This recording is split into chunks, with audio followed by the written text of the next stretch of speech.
ഏറ്റവും ബഹുമാന്യനായ അധ്യക്ഷൻ, ഇന്ന് നമ്മുടെ വിശിഷ്ടാതിഥിയായി ഈ വേദിയിലെത്തിയിട്ടുള്ള കർണാടകയുടെ പ്രിയങ്കരനായ മുഖ്യമന്ത്രി ശ്രീ DK ശിവകുമാർ അടക്കം വേദിയിലുള്ള വിശിഷ്ടാതിഥികളെ, പ്രിയമുള്ള ഈ മത്സരത്തിൽ പങ്കെടുക്കുന്നവരെ, ഇരു കരകളിലും നിന്ന് ഈ മത്സരത്തിന് പ്രോത്സാഹനം നൽകുന്ന പ്രിയപ്പെട്ടവരെ, ഇത് ഒരു ചരിത്ര മുഹൂർത്തമാണ്. നെഹ്റു ട്രോഫി വള്ളംകളിയുടെ 72ാമത് പ്രാവശ്യം ഇത് നടക്കുകയാണ്.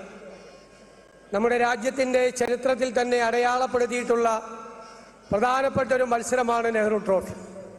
ഇന്ത്യയുടെ പ്രഥമ പ്രധാനമന്ത്രിയായിരുന്ന യുഗപ്രഭാവനായ പണ്ഡിറ്റ് ജവഹർലാൽ നെഹ്റുവിൻ്റെ നാമധേയത്തിലുള്ള ഈ ട്രോഫിക്ക് വേണ്ടി ഈ കായലിൽ നടക്കുന്ന ആവേശകരമായ ഒരു മത്സരമാണ്.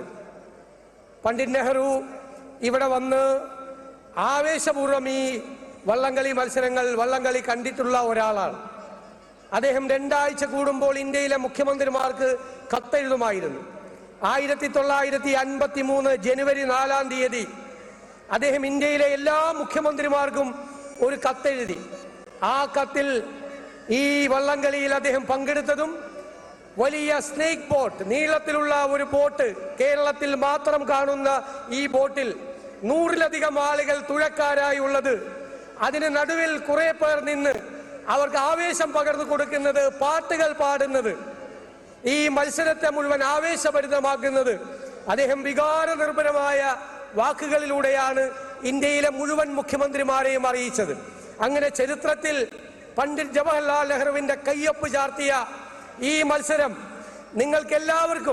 എല്ലാവരും ഒന്നിച്ചു കൂടാനുള്ള, ഓണാഘോഷങ്ങളോടനുബന്ധിച്ച് മലയാളികൾ എല്ലാവരും ഒന്നിച്ചു കൂടാനുള്ള ഈ അതിമനോഹരമായ മുഹൂർത്തത്തിൽ സാക്ഷ്യം വഹിക്കാൻ കഴിഞ്ഞതിലുള്ള സന്തോഷം പങ്കുവെച്ചുകൊണ്ട് ഈ ആവേശകരമായ മത്സരം ഈ കായലിൽ നടക്കട്ടെ എന്ന് ആശംസിച്ചുകൊണ്ട് 72ാമത് നെഹ്റു ട്രോഫി വള്ളംകളി മത്സരം ഞാൻ ഉദ്ഘാടനം ചെയ്തതായി പ്രഖ്യാപിക്കുന്നു.